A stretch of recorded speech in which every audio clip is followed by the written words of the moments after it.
Perfect. Thank you very much. Hola a todos. Vamos a contar sobre trabajar en Suecia, pero seguimos en English because that works better for us. Hope you can see the presentation, all of you, and hear us clearly.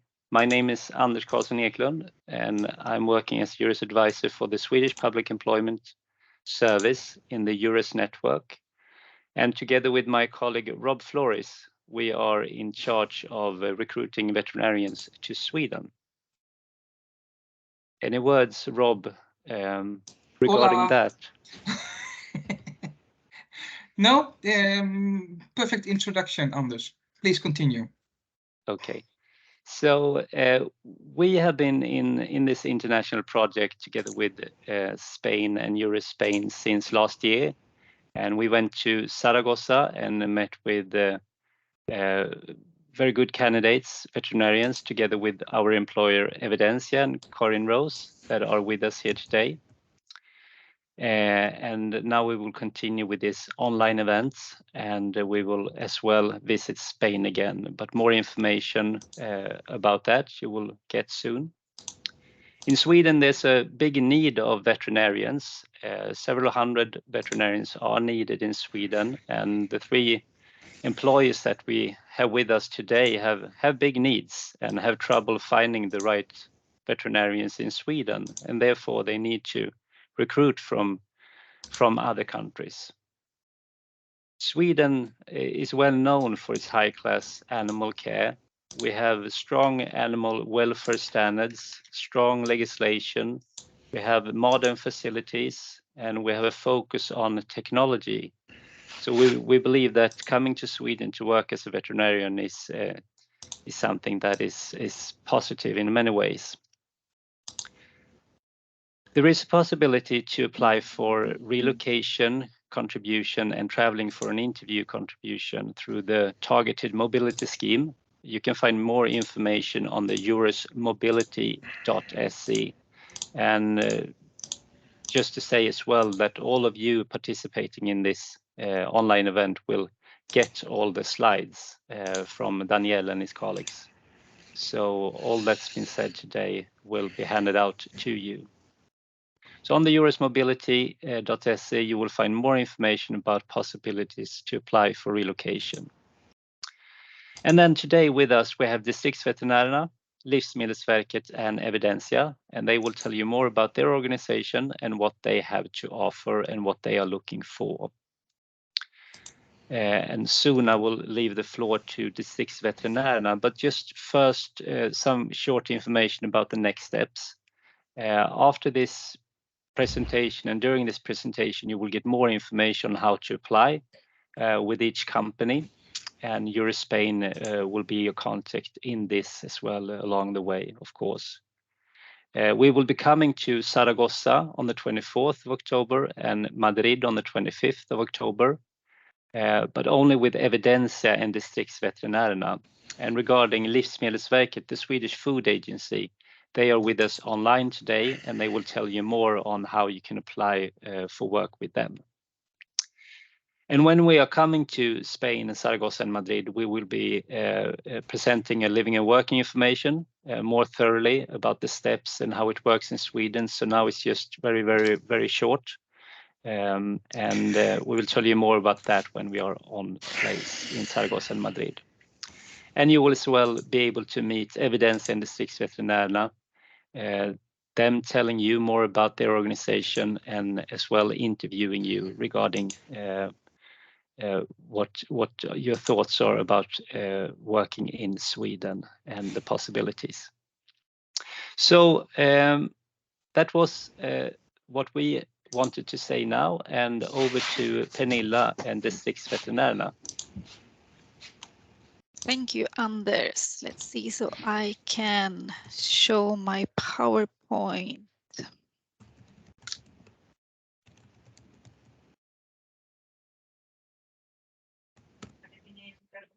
Yes, we see it clearly. Yeah, but you got my notes as well. I don't want that. Yes. Now we see it without notes. Now it's okay. Yes. Thank you. And thank you all for coming to this event. It's really nice that you're showing interest to work with us in Sweden. And I will tell you about our organization, Distriktsveterinärerna. And Hannah, who is with us as well, she's a veterinarian and she's working with us and will tell you about the work later on. So let's see if this works out. Yes. Distriktsveterinärerna is part of the Swedish Board of Agriculture, which means that we are part of the government. And the government gives us the frames of our work. And our vision is healthier animals and safer life for a sustainable society. It's a hard word to say. I saw that I also got some subtitles. I think I got rid of them now. Sorry about that. It's always funny with the technique. Distriktsveterinärerna exist to provide all animals with health care all day, every day in Sweden. We prevent the spread of diseases, and our work gives a high level of animal welfare throughout the country. We're here to give both animals and humans a safer life. We are an internal part of our society, and the work we do make a difference. And we're also part of the Swedish defense in Sweden. And since we're part of the government, we have to follow laws and regulations that you can see on this picture. Distriktsveterinärerna is the third largest veterinary organization in Sweden. And we have about 70 locations from all the way up north, where we had snow coming yesterday, and to the way far south, where it's summer today. We're about 700 veterinarians, veterinary nurses, and veterinarian assistants. And the assistants can also be called animal caretakers, can be good to know. We're both working on the field and in house, and when we're going out on the field, we have about 240 red cars. And we have about 330,000 appointments every year. And we turn over about 720 million Swedish crowns, and I put it in euro as well. I hope I calculated it right for you. We treat all animal species, and we work on the field with both emergency care and planned health care for farm animals and horses. And some of our visits is also preventive care. We work in our clinics with small animals and horses, and it's also both emergency and planned health care. We are working with preventive infections controls, and we respond to infections outbreaks. We also work with something that is called Vila. And Vila is for the milk farms. It's about conditional drug use, and we follow a program for these farms. During the on-call time, since we're working 24 hours, we have a support system that works very well. We have our own coordination center, sorry for the English, who takes the emergency calls. They collect all information from the customer, and only when needed, they contact the veterinarian to attend to the animal on the field or in the clinic. Through the operator, you also can get connected with a colleague if you need to have a consult, or if you have questions or need to have a dialogue about the case. We also have a manager that is on call every night, so you can also get connected to the manager. We also have an internal website with information and guidelines, so the support system is important for us. So we used to say that maybe you are alone in the red car, but you are never on your own. So you're never lonely. Good to know.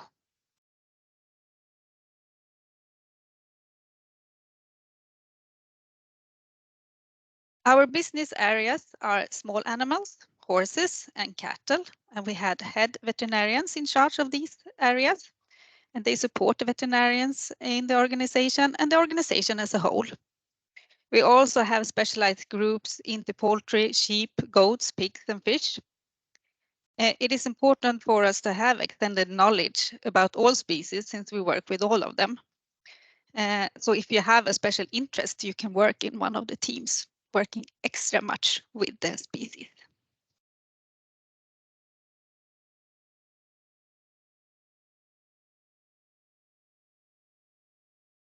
Since we are part of the government and the Board of Agriculture, we have the infectors protection and collaboration with other agencies in our organization as well. This is something that we are very proud of, especially now when we are in a real life situation with African swine fever among wild boars in the limited area of Sweden. We can only hope that we can get a grip of it fast. And I'm very, very proud of my co-workers who are there working and dealing with this situation. So we are prepared for crisis and we're running operation command centers in cases of outbreaks like this. And also our veterinarians can be assigned to lead infection investigations when we suspect or have a confirmed outbreak of a disease.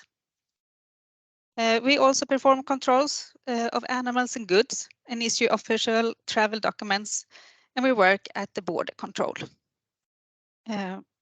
When other governmental agencies or the blue light staff needs our help, we're there to work with them as well. Maybe it's an accident and the firefighters call for help, for example. But now the big question is, are you our new veterinarian? You got a fast review of our organization and you will get the slide so you can read this afterwards. But I want to see if you're the person for us.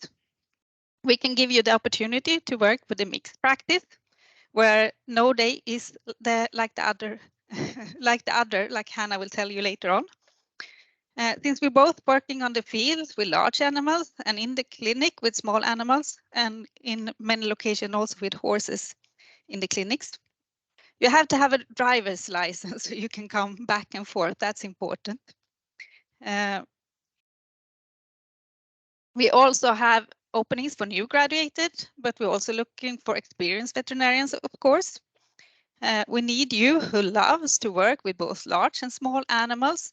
And even if you work in a mixed practice, you can, of course, specialize in the species that you have more interest in. We're also looking for a few veterinarians that are experienced in small animals because we have clinics where we have the need for that as well. There are many clinics where we have a lot of small animals.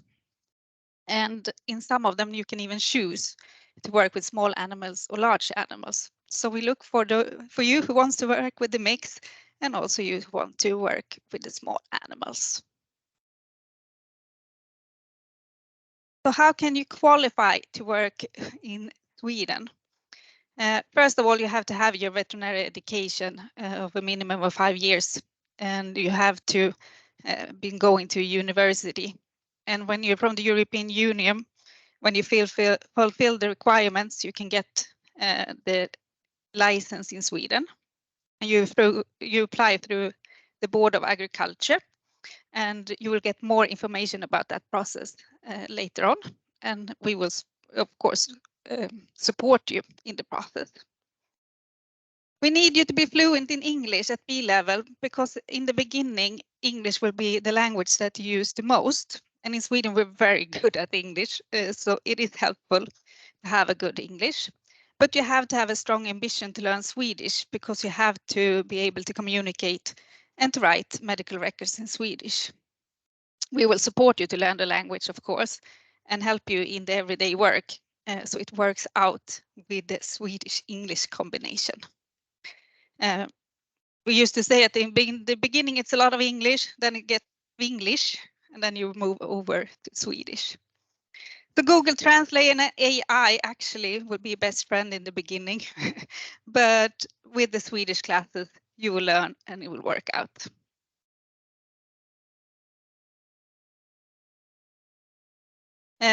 We have a fixed salary and a part of the salary that's due to the on-call work. So if you're being on call on a weekday, You get an amount of money for being on call, and you also get part of the income from the cases that you treat. For a full weekend, you get 3 paid days off and part of the income of the cases that you treat. If you work in a busy district, you won't have a full weekend yourself. And then, of course, the time off will equals with the time of the amount of time that you are on call. A normal working week is 40 hours, but if you're on call, you might have more than 40 hours one week and then less. So it's important that it equals out to 40 hours over time.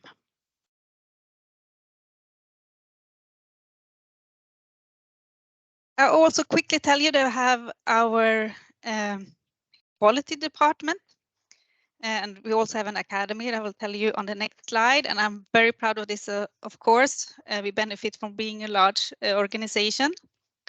And the quality department work with patient safety, professional development, work environment, and support to our clinics.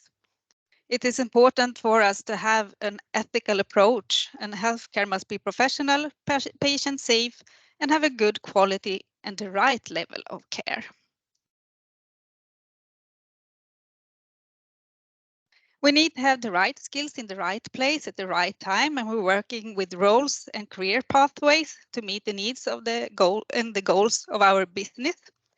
And it's important for us to support newly graduated with their needs and to let our experienced veterinarians develop and gain new knowledge.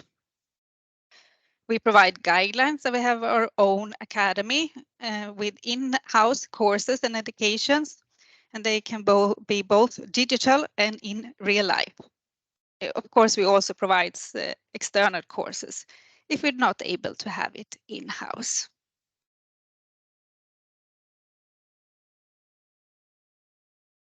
We offer an introduction period when you start to work with us, so you will get all the information and support needed. Your colleagues and your manager will help you with the everyday work and also with the language, of course. It's important for us to give you a good start when you're working with us, and we're planning individual introductions depending on your and our needs.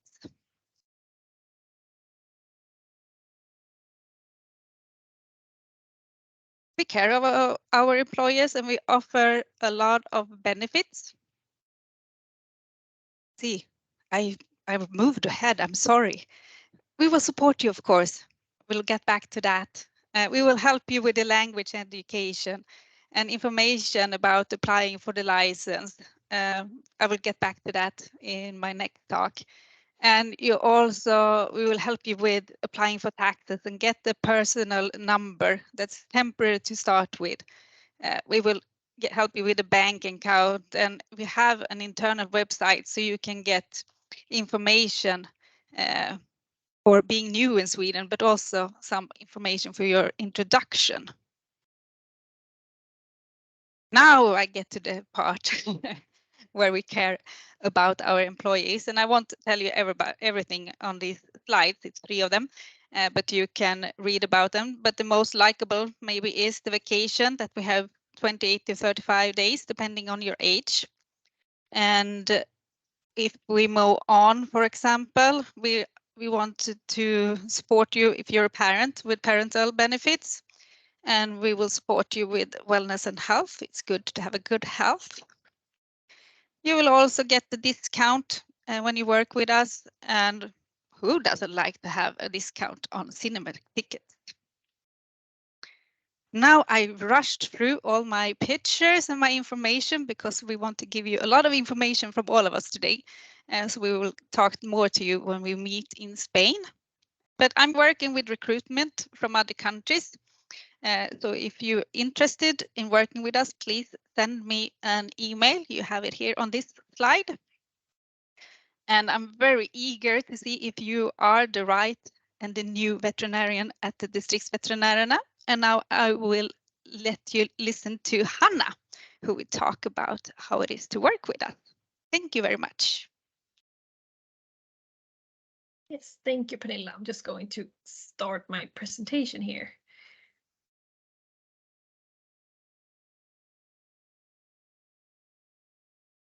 All right. Hola y buenas tardes. Bienvenidos a esta presentación. Soy Hanna, veterinaria que estudiaba en Valencia en la Universidad Cardenal Herrera. Voy a presentar un día de trabajo como veterinaria trabajando en distriktsveterinärerna. I'll continue in English so everyone can understand and follow me. My name is Hanna. I'm a veterinarian, like Pernilla said, working at distriktsveterinärerna. And I will talk to you a little bit about how a day could look like. Every day here starts at the clinic, and then I work in Matfors in the middle of Sweden. Here we come together to plan the trips and the patients that we have during that day. If you work in the field, you will start to prepare your red card that we mentioned before. And this will, of course, depend on what kind of visits you will do during the day, if it's emergency or planned visit. Here in my station, we have a lot of equine patients. I would say that they are dominating the field practice. And this will definitely depend on where you are working.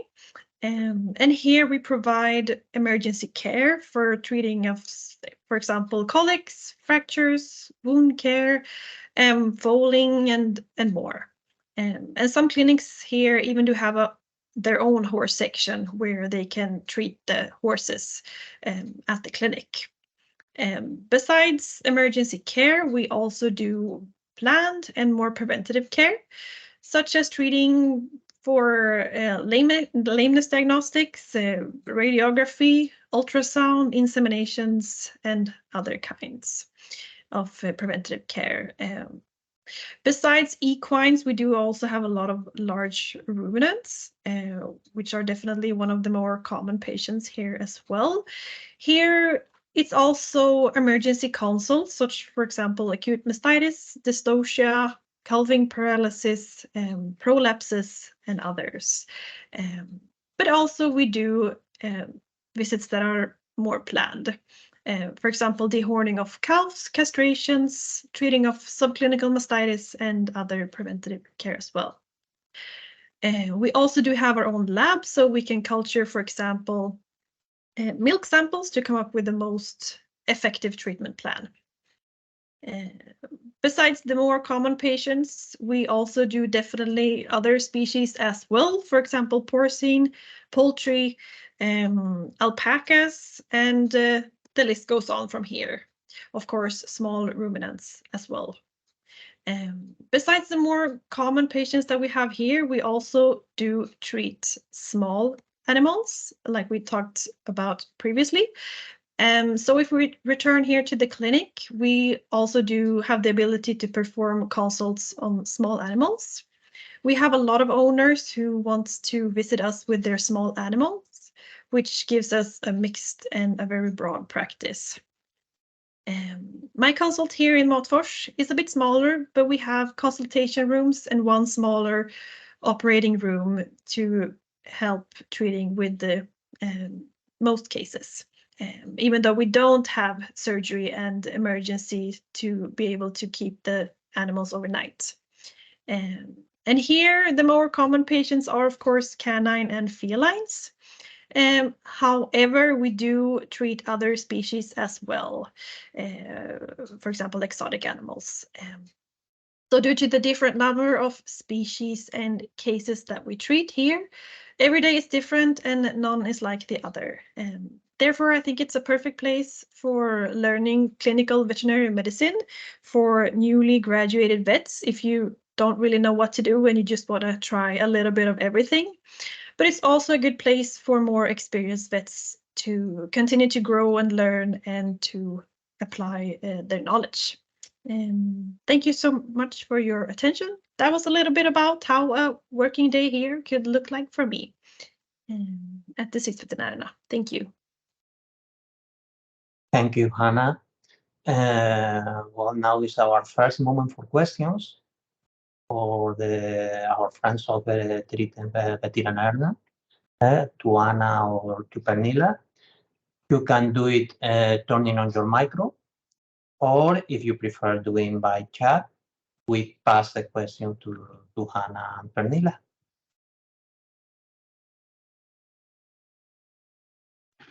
Hi, this is Ivan from Vigo. Hello. Thank you, Pernilla, and thank you, Hannah.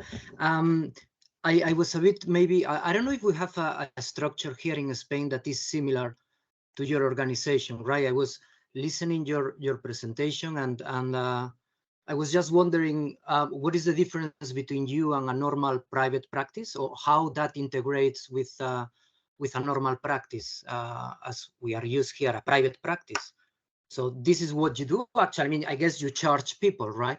And so, but you are from the government. So yeah, we got some aid from the government, especially for being on call, since we have to be on call 24/7.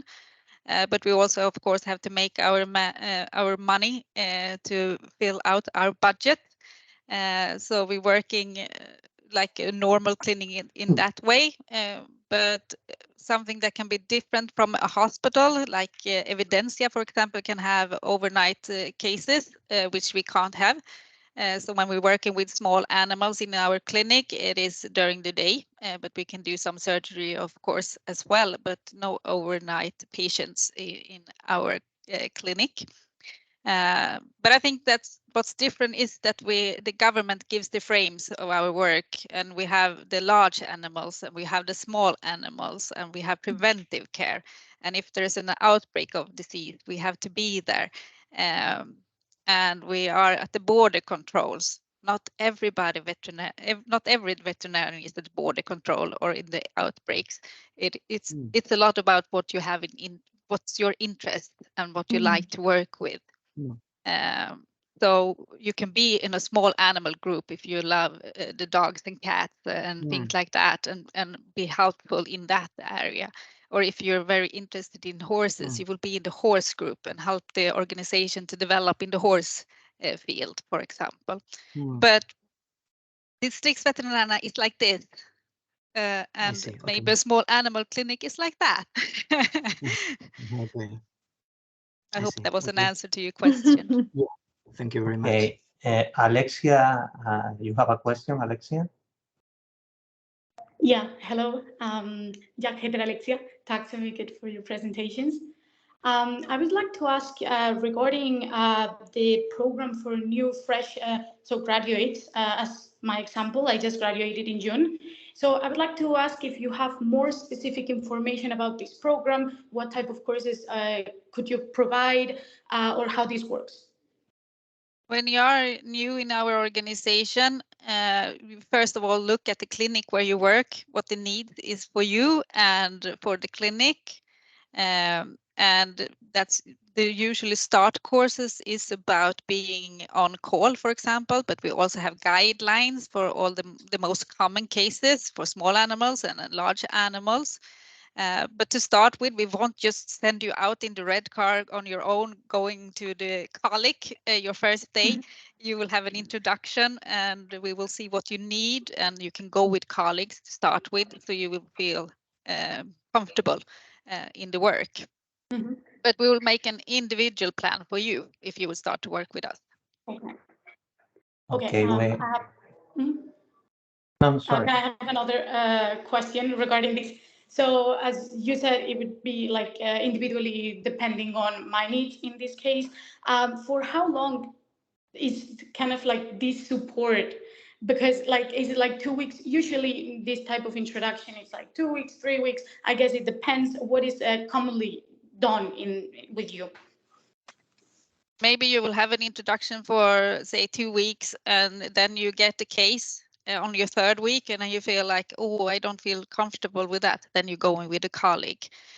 So we will meet up, of course, the needs that you have. As I said, we have a support system. So maybe you can go after 3 weeks, you can go and take different cases on the field, and you can have some small animals on your own. But then you have cases that you feel like you need help with, and you will do that with a colleague. So then Hannah would step up if you would work with her, and you will do it together. Okay. Fair enough. Yes. Okay, tack så mycket.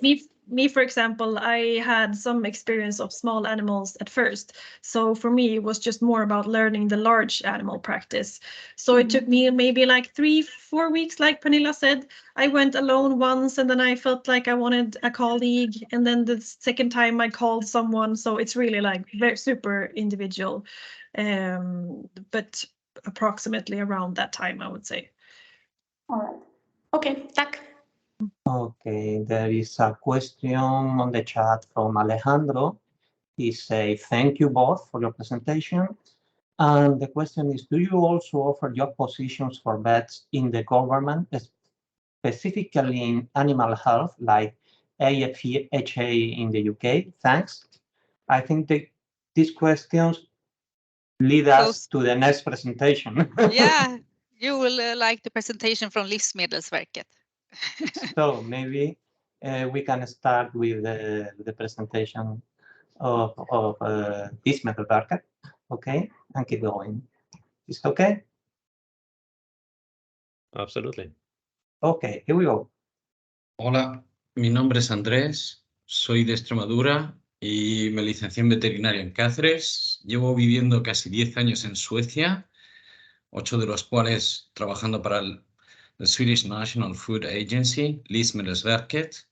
Y hoy yo y mis compañeros os vamos a contar un poco qué es lo que hacemos en Livsmedelsverket, en qué consiste nuestro trabajo, cuáles son nuestras obligaciones y más o menos a qué se parece uno de nuestros días de trabajo.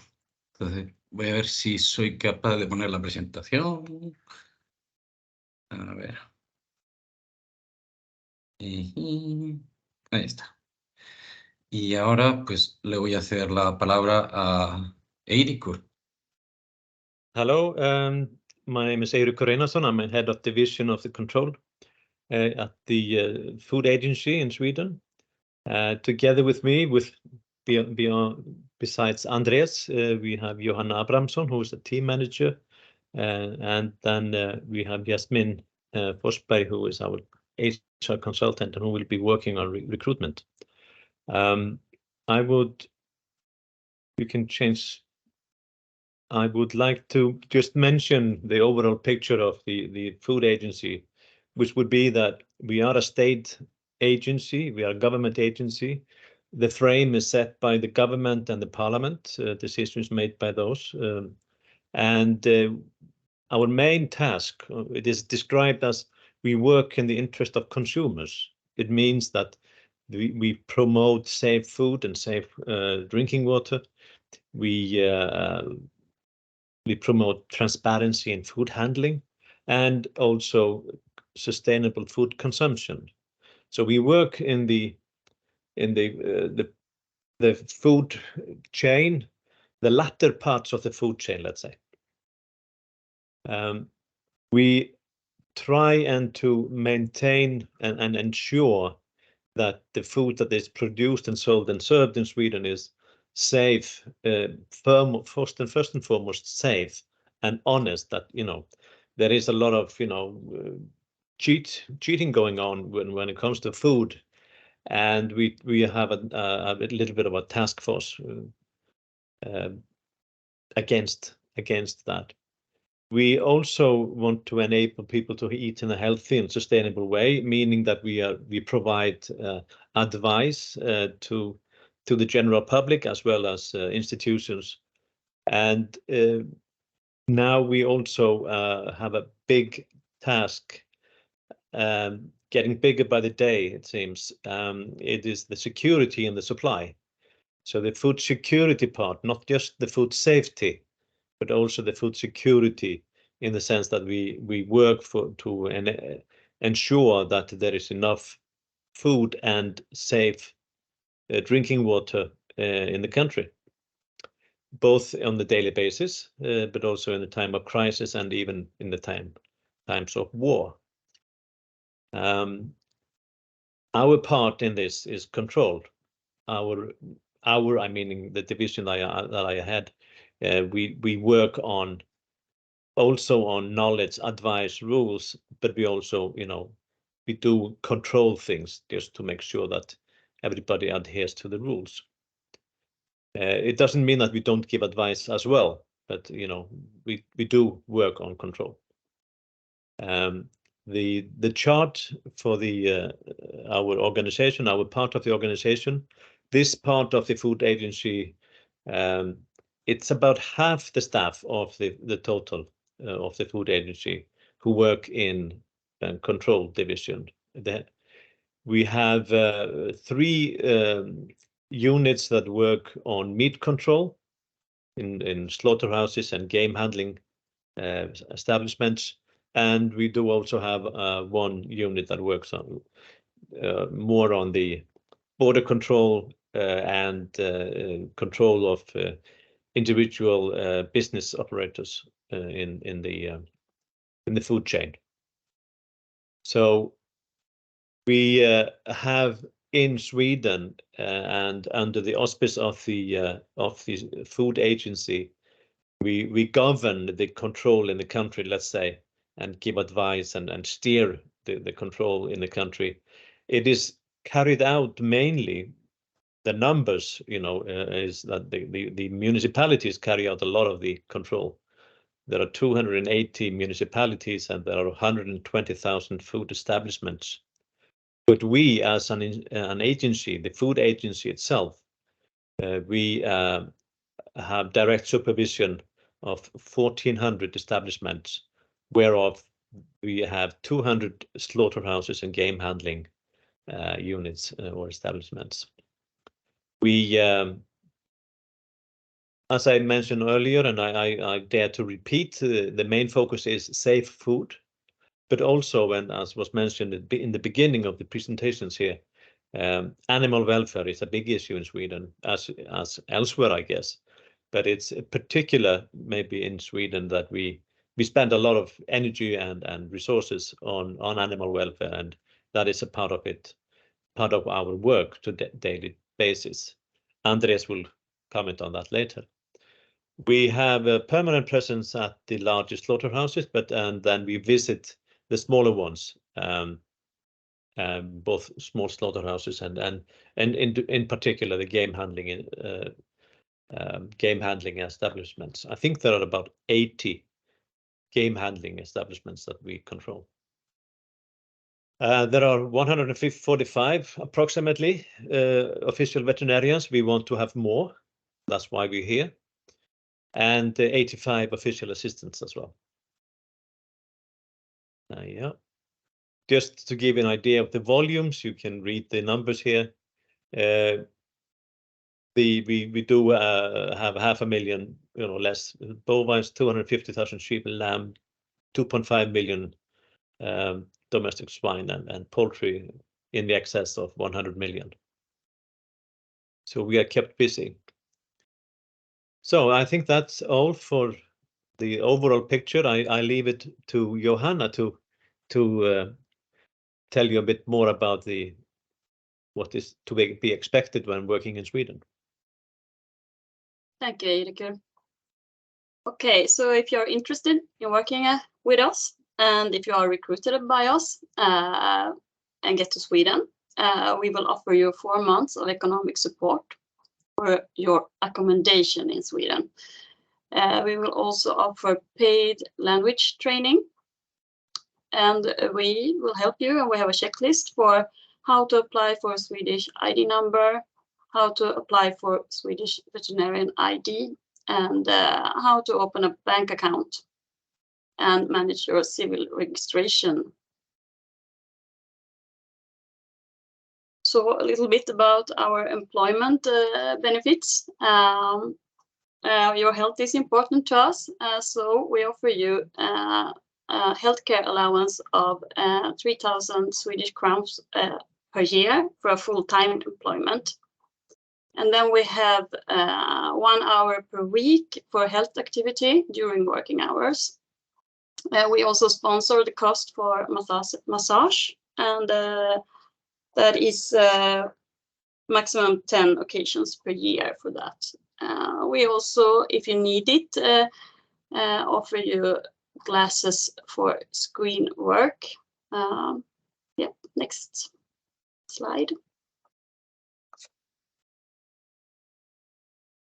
We want you to have a good balance between working life and family life, and therefore we offer you 90% of your salary when you're on parental leave, and that is more than the Swedish insurance fund give you. We also offer you the possibility to work part-time until your child is 12 years old.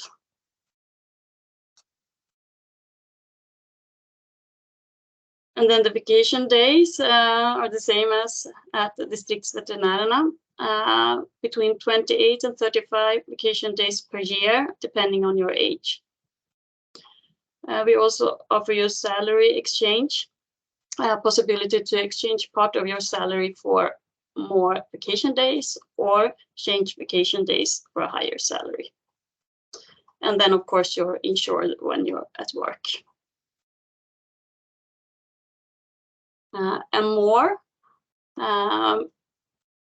we can offer you, if you're not able to book an appointment outside of working hours, to visit the doctor, maternity care center, donating blood, or going to the dentist on working hours.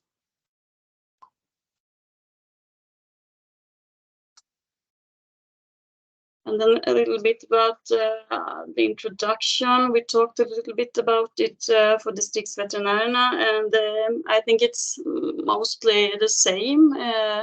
It's approximately 2 weeks, but thereafter we support you ongoing. We also have a mentorship, so the first way in is an experienced colleague to ask questions and support you. You can, of course, ask all the colleagues, and they are very helpful. And then we follow a plan, but for the introduction, but of course we adapt it to your needs. But in the plan, there is about work environment and safety instructions. Get to know the team, learn about systems and administration, and then learn the job routines in a practical way. And now I leave the word to Andres. Yes, sorry, I don't know why I closed my microphone. So, do you hear me? Yes. Hello. Okay. So, I'm an official veterinarian working at the Swedish Food Agency, and I would like to tell you how it's to work day, how normal day at work seems. Like Eurikur said, we do control every single animal individually or as a flock before the slaughter, because that's our main job, is to ensure by doing the ante-mortem control that the animals are healthy, but as well that the welfare of the animal is good, which means that when we're doing an ante-mortem control and we see deficiencies about the owner, or something happened during the transport, or maybe at the slaughterhouse that they are not treated well, then we act on it and we see that the problems are solved by taking actions. Another big part of my job, because that's the function of the Swedish Food Agency, as Eurikur said, is to guarantee safe food, and that's why we do everyday post-mortem control. Where we do control the meat and the carcass of the animals to ensure that there's no signs of disease, and if so, we have to totally unfit declare the meat or partial unfit declare. Another big part of our job at the slaughterhouses is the national sampling program, where we do take care samples of salmonella, residual systems like antibiotics, or contaminants like heavy metals. And it's very important in Sweden because Sweden, as well as Finland, has something called Salmonella guarantees. So it's something that we are very, very proud of. And we do take care about Salmonella every day, every year in all the slaughterhouses. And yeah, it's something we're proud of. Another big part of my job, because I do work in a part of Sweden where there's a lot of exports as official veterinarians, is to make export controls, where we do control the state of the goods to ensure that everything looks okay, that nobody's cheating. So we check the information, we check the papers, we check the boxes, we check a lot of things, and in minus 20 degrees usually. But not always, because we do also have those kinds of control during in the slaughterhouses, but less often than in the companies that specialize on exports. We do control the truck or the containers where the goods are going to be sent to third countries, or even when they are going to be sent to another European country for afterwards being sent to a third country. We do control how the container or the truck is sealed, so we can ensure that there's no cheating. And the last part of our export control is to sign a health certificate, where we do ensure a certificate to the other countries, states, that this is safe to eat. Nobody's cheating here, is safe, nobody's going to get sick because of this. That's why we do sign many health certificates sometimes to another countries that are going to another EU country, because afterward they're going to be sent, like for example Japan, and Japan wants to know every step of the food chain until the container gets there. So yeah, focus to ensure food safety and traceability most of all, but as well reliability on the information that we send to other countries' agencies. And a really big part as well of my job of every day, well, not every day, but every year we do a lot of inspections and audits at the slaughterhouses. We're do focus in hygiene and HACCP, which in Spanish would be APPCC, Análisis de Peligros y Puntos de Control Críticos. Food information, I mean the information that you can read on the labels when you buy something at the store, that you can then you trust that information. We do make as well inspection and audits in traceability, but even in animal byproducts to ensure and minimize the risk, to minimize the risk of contagious disease. So as you can see, my everyday job it's very wide. It has a very wide range of different activities, which I think is a great thing, because as a veterinarian, it gives you the opportunity to develop your career in many different aspects. I do have to drive a lot in a single day. In my case, for example, I do work in a small slaughterhouses and mainly with poultry, but I do work as well with bovines, pigs, and lambs. So I have to drive a lot, and maybe you too, if you decide to work with us. And for that, we will provide you with a service car that you can use while at working. And I will leave the word to my colleague Jasmine, who will tell you more about our agency. Thank you. Thank you so much. Yes, I will just shortly brief you a little bit about the qualifications to be able to work here as a veterinarian at the Swedish Food Agency, and also what to do if you're interested in working with us. So as you see on the screen, we do require a veterinary identification issued within an EU or EEA country. We require very good knowledge of the English language, good administrative skills, and also a driver's license that is valid in Sweden. As you heard Andres told, he's driving a lot, so that is the qualification to be able to work here. And further on, we do also require an ambition to learn the Swedish language, but we will also help you with learning the language if you start working with us. And besides these requirements, I would also like to highlight that the personal skills is very important to us as well. So an evaluation of your personal skills will be an important and big part of the recruitment process as well, besides these qualification requirements. You can take the next slide on this. So the next step, if you are interested in working with us, you are very welcome to send your CV and application to the email address that you see on the screen, and it will also be sent to you. And it is me that will be the first person that you will have contact with, and I will guide you further through the process.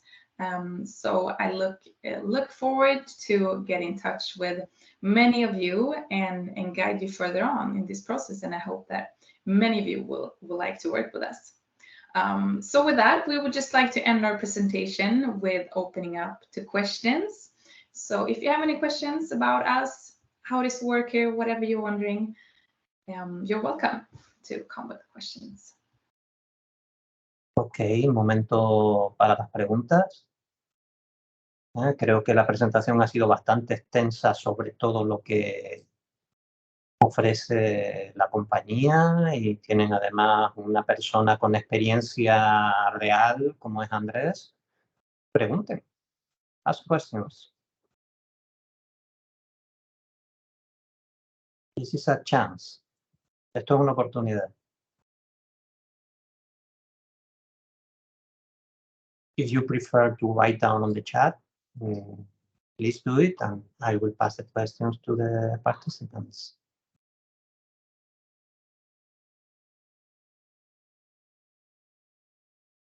Hello, I have a question. Can you hear me? Yes. Hello, my name is Eloy. I'm staying in Madrid right now, and I would like to ask a question about, because I first thank you very much, of course, for the presentation. It was really nice. But I had some questions about, because I saw that you are mainly focused on meat and farming in meat. What about other areas? Are you also under your control fish, fruit and veg, and all the food stuff? So this is not clear for me, because I saw also that you were checking or visiting some food industries, but I don't know if you have also organized the work in the same way. So you have to do almost everything. So you are more or less one-man band, and you have to control everything, or is a little bit more structured. So in terms of fish, for instance, do you have a specialist in fish, or is also for instance, in your case, Andres, if something is related to fish in your area, you have to go also there and check? No. I understand what you mean. It used to be like that before. We were geographically divided. So I used to work in the southwest of Skåne and Halland, and so we did made inspection and audits at milk fabrics or margarine or everything that contains lactose, egg packerier, eggs. We did control fish and fishery. We did control sausage and other meat products, plants. And we did even made controls about wine and spirituous drinks. That was a great day. But because the charge of work, it was so big, and it was demanding a lot of work from us, the official veterinarians, because it could be like, all right, today I have to make the AM and PM at this slaughterhouse, then I have to drive to this port to make control of these 2 containers. And then, all right, then I have to contact this company and to ask if they are there to go and make this control about this fishing boat, for example. I remember that day. So it was a lot of change with the different laws, and it's very, very embarrassing to arrive there and to say, oh, wait a minute, I need to read something that I don't forgot. It wasn't professional. So we decided to divide our meat control, which is called avdelning control. It's Erico is the head of the department. Or we decided to divide it in 3 geographically binded different divisions, and in each division we do have teams that they only work with the slaughterhouses and the plants associated to those slaughterhouses. And then we do have another division that specifically works with those kinds of different establishment: milk, egg, fish, wine, etc., etc. And even there, they do have different groups, depending on what they are planning to do that day. Okay, thank you very much. Thank you, Andres. There is another question from the chat. It is, thanks for your presentation. The question is a couple of questions. Which is the average length of contracts do you use to offer as an official veterinarian in your organization? I suppose per year. And this is one. The second, that is connected, is it mandatory to pass a kind of exam to become a public servant, a Swedish public servant, to work for your organization eventually? And I have another one that is about salaries and how you handle the salary issues. Okay, you can answer, Andres, or Jasmine, that I know is the person, the specialist on it. Well, the average length of the contract is usually for life, but we do, depending on the needs that we do have, we also offer temporary contracts. But usually, if we need someone, we need someone for life. So we want you to stay with us and work with us as long as you want, as long as possible, actually. And no, it is not mandatory to pass an exam to become a public servant, as in Spain, because I think that you're thinking about the oposiciones. There's nothing like that here in Sweden. Like Jasmine said, you send us your CV and we get in contact with you, and then the process starts. But usually, for example, in my case, I started with a time-limited contract. And for that, I just went to an interview with my boss, and then they discussed internally and they decided to move on with me, and I stayed there. Then they published another offering a lifetime chance, and I applied for that as well. I did again another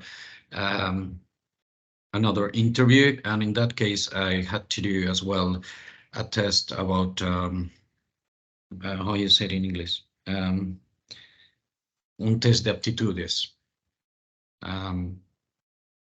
That was it.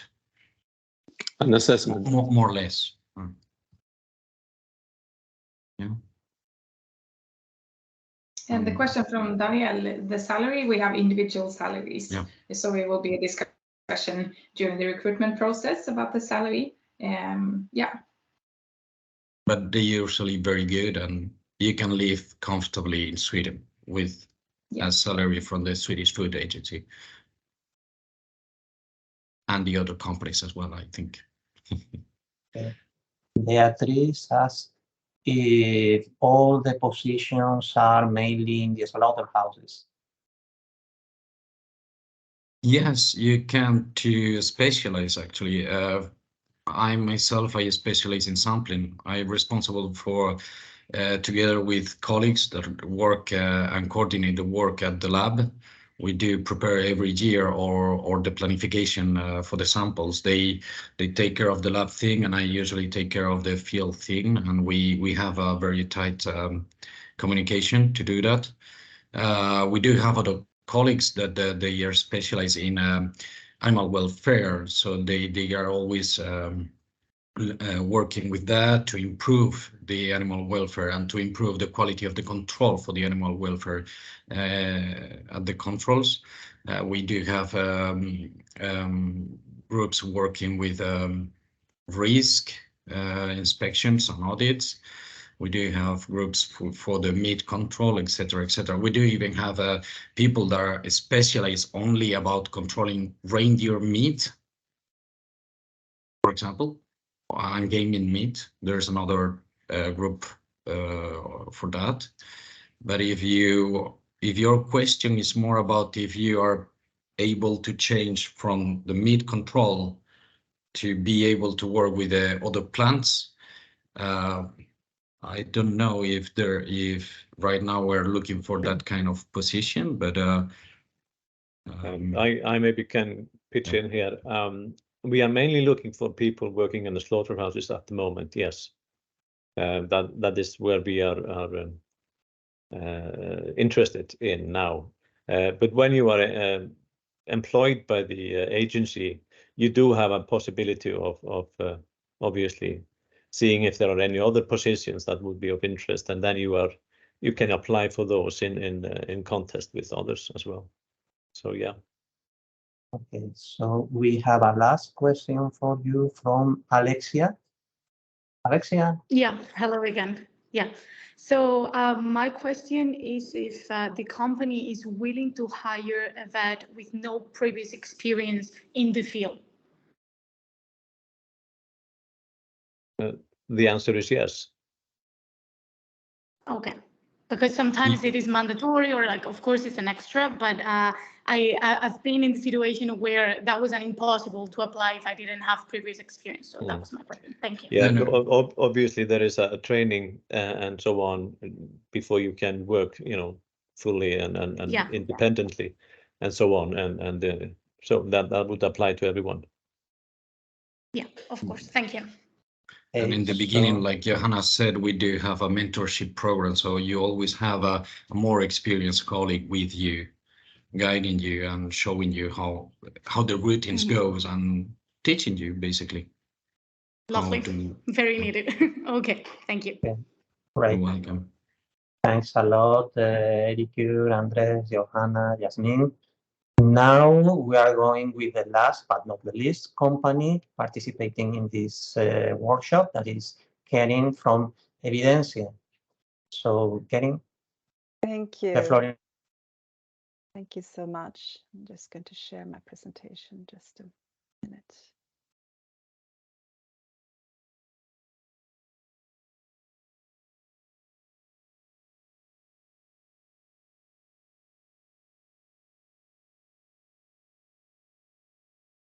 Sorry.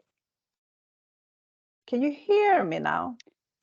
Yeah, I think something happened here. Can you see my presentation? Now we can see it. Okay, sorry, something happened. It looked like I was offline there for a second. Hola, me llamo Karin. Trabajo en Evidencia.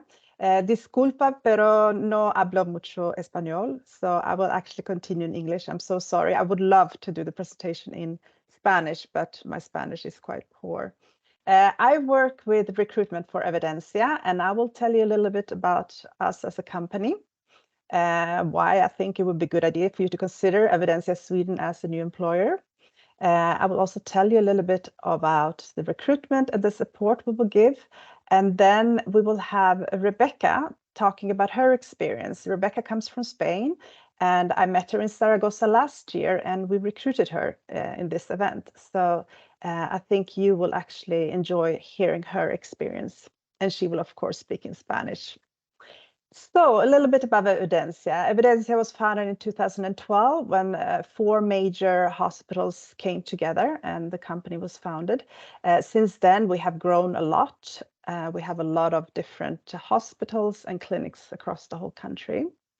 In 2017, we joined the UK-based IVC. So we are now in 20 European countries in total. We are over 2,600 clinics and hospitals and over 33,000 employees. So we are in most of the European countries. And this is how it looks in Sweden. We are in around 79 locations today, as you can see across most part of Sweden. We have 8 units that are open 24/7. 69 are small animal practices and 8 equine practices. And in Sweden, we are over 2,300 employees and around 670 veterinarians. We focus on small animals and horses. And then we have something called exotic animals, which is birds, rabbits, snakes, all other kinds of small animals. We don't focus on other big animals. So if you're interested in other big animals, it's distriktsveterinärerna who's focusing on that. And this is a little bit about what we do. We're answering over 9 million phone calls from pet owners per year. We conduct over 500,000 consultations per year. And then we have a lot of people that actually book their meetings online. So we are a lot online as well. This is just to give you a little view of what countries we are in, and we have a really good network between the countries. We're also present in Canada and in the US. And we work a lot together. We have something called Veterinary Medical Board. They're veterinarian advisors who are contributing with their knowledge and everything we actually do within the company in helping the local clinics as soon as there's some changes. So we have a really good cooperation with this expertise from different countries. Our values are we care, we dare, we share. We care, of course, about the pets and the owners and our staff and the people. And we keep our promises and we treat each other with respect. And we dare to be innovative. We encourage entrepreneurial thinking, trying new things, and succeed in a challenging world. And we share. It's very important for us to share knowledge and best practices so we all can become better. And we have a very good network and dialogue between us. And the mission is that we should be Sweden's most attractive employer within animal healthcare, which is something we're working on every day. And we should provide world-class animal health care. And our core values are commitment, happiness, respect, expertise, and innovation. And I think these are things you can actually feel when you come and work for us, that we really, all these values that we have. So why would you come all the way from beautiful Spain to Sweden to work for Evidensia? Well, I think there are a lot of different reasons. But we do have, I think what we're known for is that we really have a good quality care. And we focus on that very much and we are very good at it. We have a country medical director. We also have this clinical board in Sweden who's involved in every decision we make. And we have hygiene support and a central support functions within prioritized areas, as you can see there on the slide. And we also have a lot of specialists. You see an example of a few there. We have about 80 specialists within small animal and about 15 specialists within equine. And this is really good because you can learn a lot from these specialists. We're very proud of our academy. We have a really extensive program in-house. It's both online and also in classrooms. And here you can learn everything from veterinary medicine to communication or working environments. So there's a really broad areas, and we have different programs as well. And this is something we develop continuously and improve and add new education. We think it's really important working as a veterinarian for us that you feel that you get the competence development that you need. If there would be something you would like to attend that we don't have internally, of course, it's possible to attend an external course as well. And then we have positive paw prints, which is to increase the company's positive impact on the environment. This is a project we've been working on for a while, and it's about caring for pets, people, and the planet. And we have different strategies how we do this. I'm not going to go into that in detail, but this is something that is really important to us. So what do we have to offer? Just to summarize a little bit, we are a company that cares. I think you can feel that if you start to work for us. We care for the pets, but of course we care about the staff and the employees. We're a modern company that thinks globally. We have a lot of digital solutions and develop these areas all the time. We invest a lot in our clinics and hospitals. We're building new hospitals. We're improving the clinics we have. There's a lot of things happening with Evidensia. If you would join us, there are a lot of opportunities. You can work in a small clinic, or you can work in a bigger hospital, or you can also have a combined role. So there's a lot of different opportunities. You can become a specialist, or you might want to work more broadly. So it's really up to you what you're looking for. And also this high level knowledge sharing. We're sharing a lot of knowledge, and you will continuously develop and learn new things. So we have this great competence development within the company. And if you want to focus on a career development, there are a lot of possibilities here. And you will become part of a big network, both within Sweden, but also international. And there will always be somebody you can turn to and get some help. And you have access to all these specialists in different areas. And we also have very good staff benefits and competitive benefits, very similar to what you've heard from the other companies. So shortly, a little bit about the recruitment and the support. If you're interested to work for Evidensia, you will be in touch with me and send your CV. We will have an initial meeting and discuss possibilities and the requirements. The next step is to have interviews with the clinic or the hospital where you're interested in that will see a good match. These are often through Teams in the beginning, online, but we recommend that you also come for a trip to Sweden to see what it's like before you make up your mind. Of course, we take references, and then it's the signing of the contract. And then we have a very thorough introduction, which is, I think, even more important when you come from another country, because there's a lot of other things you need help with. So the support we will give you, for example, is we will help you with a veterinary license, how to obtain that. If you're interested to come to Sweden, we encourage you to start to learn Swedish as soon as possible. But of course, we will also support you in this, and there will be language training when you arrive in Sweden. And sometimes we actually even start the training before you arrive.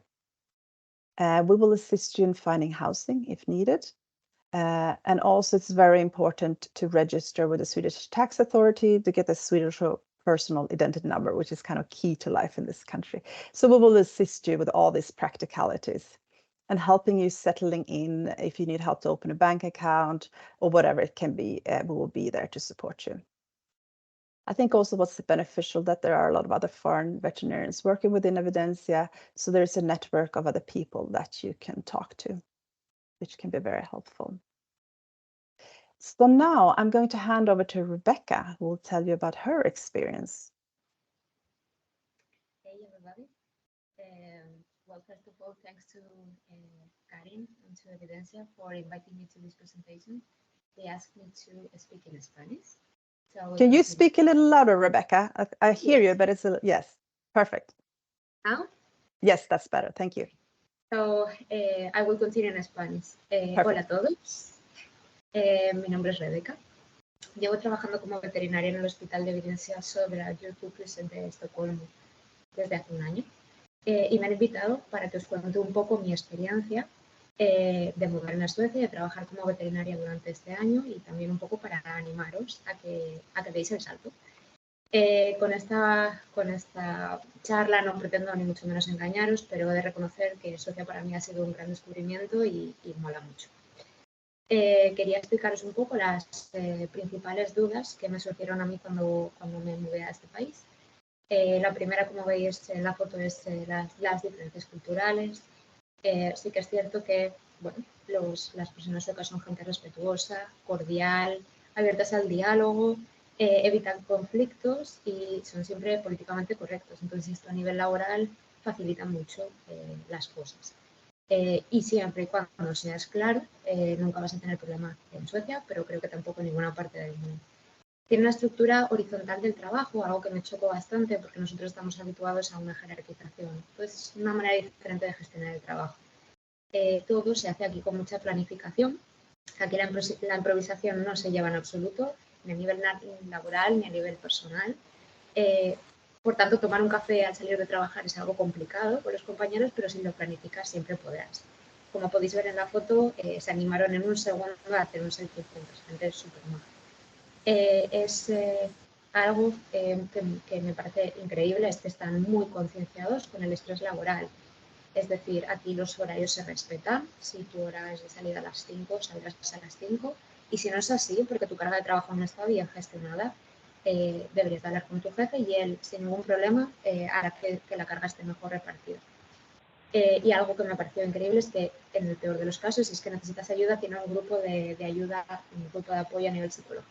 Entonces está muy bien. Algo que me sorprendió mucho cuando llegué a entrar, cuando entré aquí y me hicieron la entrevista, fui a firmar el contrato, me dijeron si quería trabajar 100% de mi jornada laboral o un 80%, un 70%. Es decir, están abiertos a adaptarse a tu vida con tal de que estés contento tú.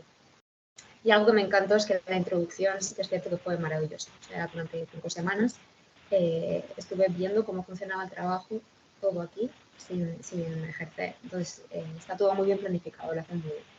Otra de las cosas que me da mucho miedo, como espero que a todos os dará, es el tema del lenguaje. El sueco es muy diferente, aprender sueco es muy importante para esta profesión aquí, pero la realidad es que puedes desarrollar tu trabajo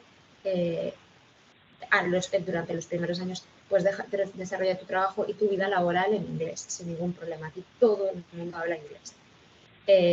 Pero deberíamos aprender sueco porque una de las cosas que tenemos que hacer es escribir las fichas en sueco. Es un idioma difícil, pero no es imposible para aquellos que no nos hemos sacado una carrera de veterinaria.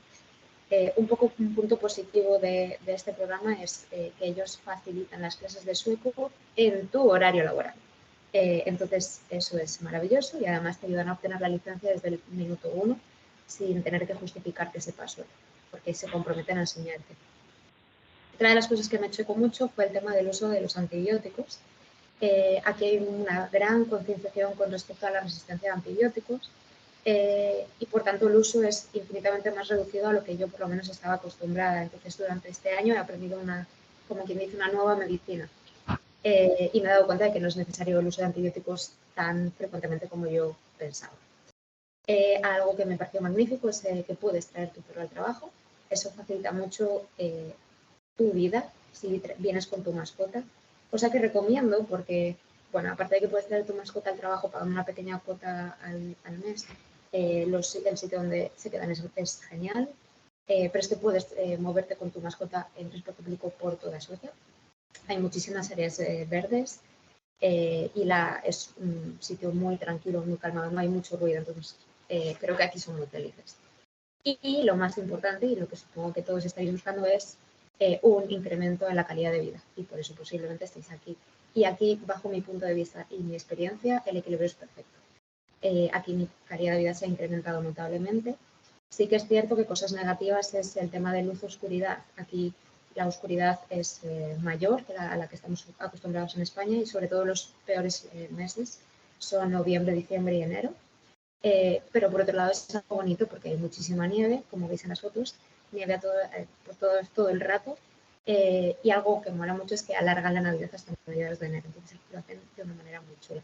El tema de la luz, por contra, durante el verano hay muchísima luz, es una pasada la luz. Incluso hay mucha luz, bueno, cuando es invierno, como veis en la foto en la que salgo haciendo el tonto, hay muchísima luz un día de diciembre a las 12 de la mañana, es decir, hay luz. Bueno, y es algo que sí que recomiendo es que busquéis una actividad que hacer durante los meses más oscuros y algo que Evidencia ofrece es el Benefit, que es te pagan una cuota al año para que vayas a hacer deporte o te hagan masajes o lo que quieras en tu vida fuera del horario laboral. El frío, sí, el frío hace mucho frío. O sea, yo he llegado a vivir menos 16 grados, pero la realidad es que es un frío seco y soportable, si te abrigas con todos lados. yo no he tenido mayor problema con el frío. Me parece que es un país excelente para formar una familia y llevar una vida tranquila. La baja parental es de unos 460 días, la educación es gratuita, obtienes ayudas incluidas hasta la universidad, la educación gratuita, obtienes ayudas hasta los 18 años de edad y a nivel laboral tienes mucha facilidad para faltar al trabajo si es que pues, alguien de tu familia está enfermo o si tú mismo estás enfermo, es decir, se adapta muy bien a ti. El nivel de vida es alto aquí en Suecia y la vivienda es cara, pero la realidad es que los salarios son mucho más altos y el equilibrio al final del mes es positivo y bajo mi punto de vista y en mi situación yo ahorro aquí más al final del mes que lo que hacía en España.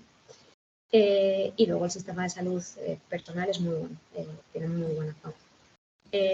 Bueno, entonces para aquellos que queráis probar algo distinto, para aquellos que queréis mejorar vuestras condiciones laborales, incluso para muchos de vosotros que estéis valorando dejar la profesión por las condiciones que tengáis, creo que esta es vuestra oportunidad y os deberíais animar y venir aquí. Así que si tenéis alguna pregunta, este es el momento. If you have any question, it's time to ask. Bueno, como ya le comenté ayer a Rebeca, como veterinaria seguro que es fantástica, pero como vendedora es increíble. La tienen a ella y a Karin ahora a su disposición para preguntar. You have now is the moment of the question. Ahora es el momento de preguntar. Por aquí, por el chat. Venga, no me puedo creer que no tengan preguntas, ya sea para Karin, ya sea para Rebeca. Es verdad que se han explicado con muchísima claridad, pero siempre hay algo. Hola, buenas Hola. tardes. Soy Rosa. Hola, Rosa. Sí, quería preguntarle a Rebeca y bueno, y también a los ponentes, si hay límite de edad para poder emprender esta aventura, ¿no?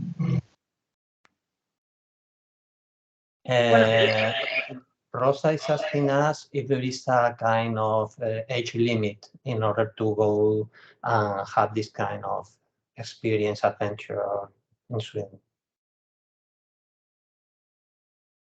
No, I wouldn't say there's an age limit. We are mainly looking for experienced veterinarians currently. So at least have worked as a veterinarian for a few years. But there's no age limit, no. Gracias. Thank you. Ok, Rebeca, hay una pregunta directa para ti en el chat. Piensas, bueno, es muy interesante lo que has contado. Entiendes que por lo que has contado los suecos son bastante acogedores. This is also my experience with my colleagues. I have working with EURES Swedish colleagues for years and they are great. Except Anders. And the question is, ¿hay más españoles o gente de otros países en tu trabajo? Y la respuesta es sí, hay mucha gente de fuera, cada vez hay más, de hecho. Tenemos nuestra diplomada europea en medicina interna, que es de Bélgica, nuestro compañero Ángelo, que es de Portugal, tenemos otra compañera que es Carolina de Portugal, hay otra española que es Carolina Brocal, especialista en imagen, italianos, hay muchísimos italianos, nos están ganando los italianos, aquí hay que incrementar el número de españoles. Y hay gente de Polonia, hay gente de Francia, no hay nadie, hay gente de UK. En general es algo muy chulo, pero esto es en el trabajo, pero fuera del trabajo hay gente de todos los lados. O sea, mi grupo de amigos es no solo suecos, sino también de todos los tipos, ¿sabes? Eso es algo muy chulo porque, bueno, te conviertes en gente del mundo, te conviertes en alguien mucho más completo y está muy bien. Así que sí. Ok, genial. Elena? Good afternoon. Can you hear me? Yes. Okay, great. First of all, thank you for the presentation. It was very interesting. You said that you were looking for people with, professionals with more experience. What's exactly the experience that you're looking for? Is it also opened the position for newly graduates, even though it wouldn't be the first option? Or, well, yeah, I just wanted to know a little bit more about that. Yeah. Thank you. We have employed newly graduates before, but the current need is more experienced veterinarians. And when I'm talking about the experienced veterinarians, that you worked clinically for 2 or 3 years, so you have a clinical experience. But if you're interested, of course, you can contact me, but I think it's a higher likelihood of finding a good match if you have experience.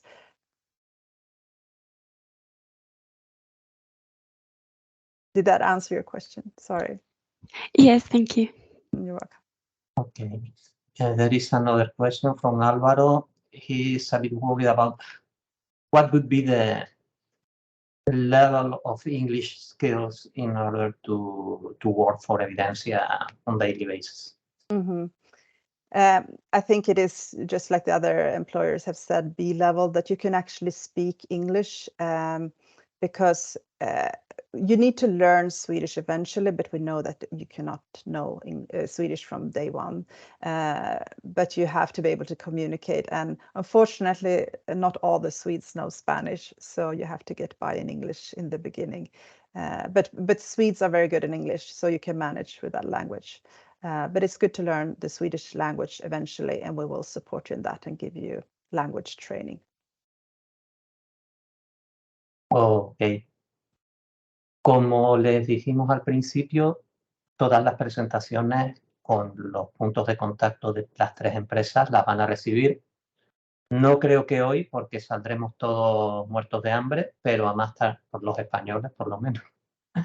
Pero mañana a primera hora las tendrán para que puedan verlas tranquilamente el fin de semana, preparar el currículum, terminarlo de pulirlo y enviarlo a las empresas en las que estén interesadas. There is a last question from Alejandro.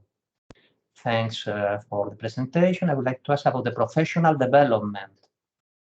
I want to know about interventional radiology and about improving process, etc. How do you handle that kind of issues? I'm not sure if I understand the specific questions, but there are possibilities within basically all areas to get development. So, but if there's a specific question about a specific area and location, we can maybe talk about that one-to-one afterwards if there's any specific question to be asked. Yes. So now the company's presentations are ended, but we have another one, the terrible issue of the recognition of the diploma that you will see is not so hard.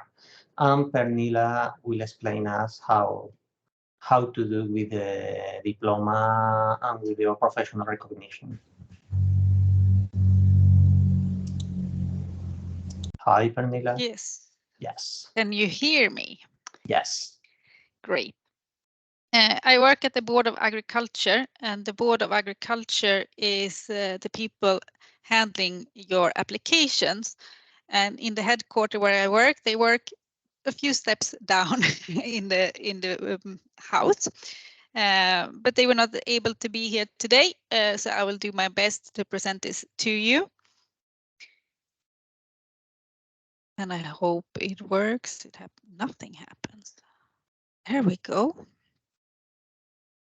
Now all my windows are on the same place. We see just one image, so for us it seems fine. You got the dog, I hope. Yeah. Great.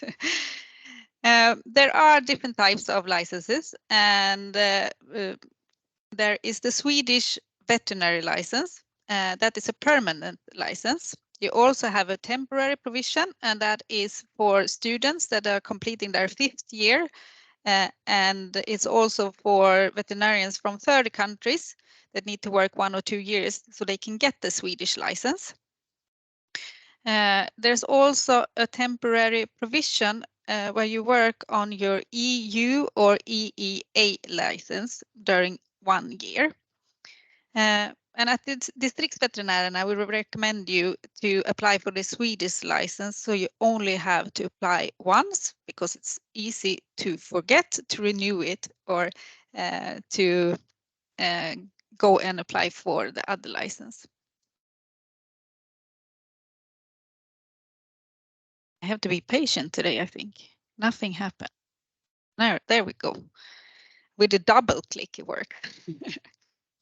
This information is if you have your license from the EU or EEA. So if you're from a third country, your education is from a third country, then you need to go into the web page and read about that.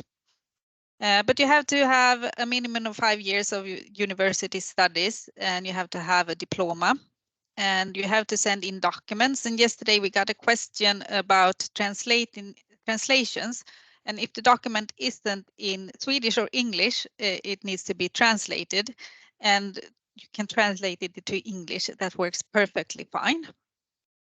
The part that is probably the hardest one with the application is that you have to have a letter of good standing that states that you have no disciplinary sanctions. And it used to take some time to get that document, so please start with that. You also have to send in a copy of your passport, and if you don't have a passport, it's okay with an EU ID card as well. And if you don't know Swedish, which I suspect that you don't do, even though we heard someone knew some Swedish, which was impressive, you have to send in a proof that you know the Swedish language, or you can ask for an exemption from the language, and I will get back to that. The application needs to have your diploma, of course, and you also have to send it all in through the web page, Jordbruksverket's web page. And the page is in English, so it is easy for you. So if you just have all the documents, it will be easy to apply, and it goes quite fast. I have been working with about 30 veterinarians coming to Distriktsveterinärerna, and for this time it is about 2 weeks wait. The fastest has been 2 days. If you apply in the beginning of the year, when the Swedish students graduate, then it's a longer wait. But usually it's fast, so good to know. Now it moved over with 1 click. So if you don't know Swedish, you have to ask for an exemption from the knowledge of the Swedish language. And you can see here on the screen what needs to be in the paperwork. And as you heard in our presentations from all the companies, we will help you with this part. And this is a part where we can help you how we as a company will help you with this Swedish, because you have to be able to write your medical records in Swedish. You have to understand laws and regulations. And it's also important to be able to communicate, of course. So we will help you, but if you want to apply for the license already, you can answer these things and be very specific with how you're going to learn the language if you're doing that. Everybody has gone through that I know with exemptions, so you don't have to worry about that. So just describe the reasons and how you will be able to work in English to start with, since we're not that good at Spanish. I'm sorry about that. If you choose to do the temporary provision of services, then you're working on your license from your own country. You have to notify the Jordbruksverket, and if you send it in today, it will be valid for 12 months from today. And you have to remember to renew or apply for the Swedish license if you go this way. And they have an internet service as well, so it's easy to do this.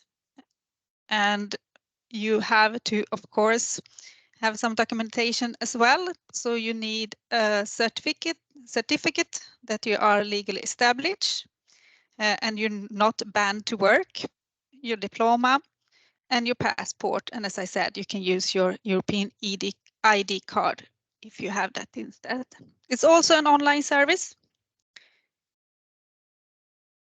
It might sound so hard. I'm going to apply for a Swedish license, but I want to say that the process isn't that hard, and we will support you from all the companies, and we will give you information. You have to apply yourself, but we will give you all the information that we can and support you. And it is a great webpage in English to read about it. So you have the link for that in this PowerPoint, and you will receive the PowerPoint. If you have questions, you can send them to veterinärfrågor@jordbruksverket.se, and they are quick to respond. So you can always email them if you wonder something. And if you are newly educated and still have not got your diploma, it is possible to apply anyhow, and I just want to say that. So if you have questions about it, send an email to veterinärfrågor, or you can send me an email at the dvrekrytering@distriktsveterinärerna.se, and I will help you. So it doesn't take that long time. The hard thing is to get the paperwork done, and I will just wish you all good luck.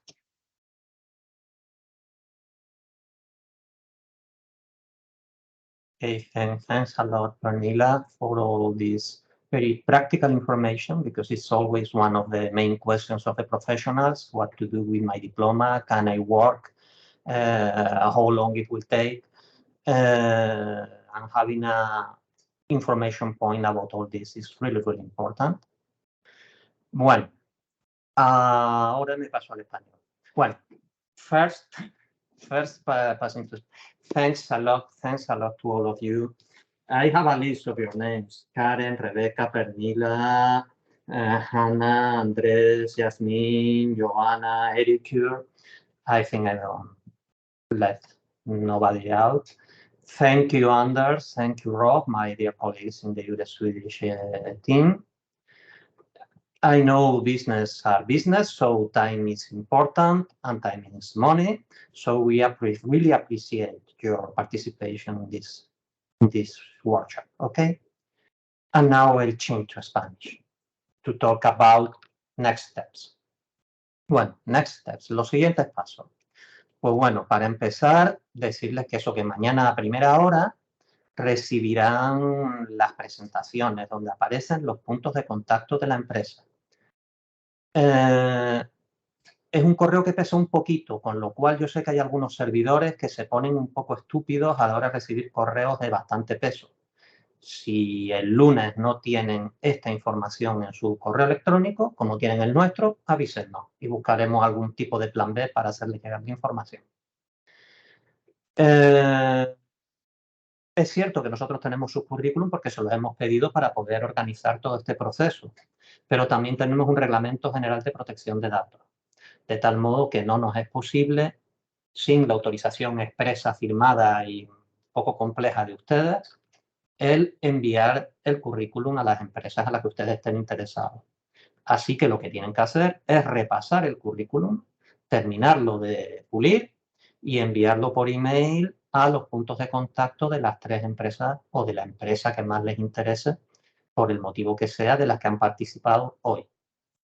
Las entrevistas en físico vamos a tener la oportunidad de tenerlas, como ya nos adelantó Anders, el 24 en Zaragoza y el 25 en Madrid. Esto es por razones, por una parte logísticas, que es que Madrid está al final en el centro de España, y también por el número de candidaturas que hemos ido recibiendo. Contamos con ayudas a la movilidad. Una de las ayudas a la movilidad, y no les voy a vaciar la cabeza ahora con las diferentes ayudas, ya las iremos viendo según evolucione el proceso, es una ayuda para desplazarse a la entrevista de trabajo. ¿Okay? En ese sentido, pues si tienen que desplazarse, es importante que una vez que tengan la invitación de la empresa, se pongan en contacto con nosotros para poder empezar el trámite de la ayuda, que no es muy complejo, se puede hacer todo online, pero mejor si se hace con tiempo. ¿Okay? Cualquier pregunta, cualquier cuestión que no deban contestar nuestros colegas suecos o las empresas suecas, nos la pueden enviar al correo que ya conocen, que es el eures.nordicos@sepe.es. Muchísimas gracias por su asistencia, muchísimas gracias por su paciencia. En España esta es una hora delicada, antes Andrés y yo nos reíamos sobre el tema, ¿eh? Con lo cual, si no han sido previsores, es posible que estén a punto de desfallecer. Pues nada, pues a comer, tranquilidad. Yo también me voy a comer, con lo cual mañana a primera hora recibirán el correo con todas las presentaciones, email, etcétera. Lo dicho, muchísimas gracias y nos veremos pronto. Venga, tal vez en Suecia. Muchas gracias. Hasta luego. Chao. See you soon, my friends. Thank you. Thank you all. Thank you very much. Bye. Thank you. Bye. Adiós. Thank you, Daniel. All the others. Thank you. Bye. Thank you.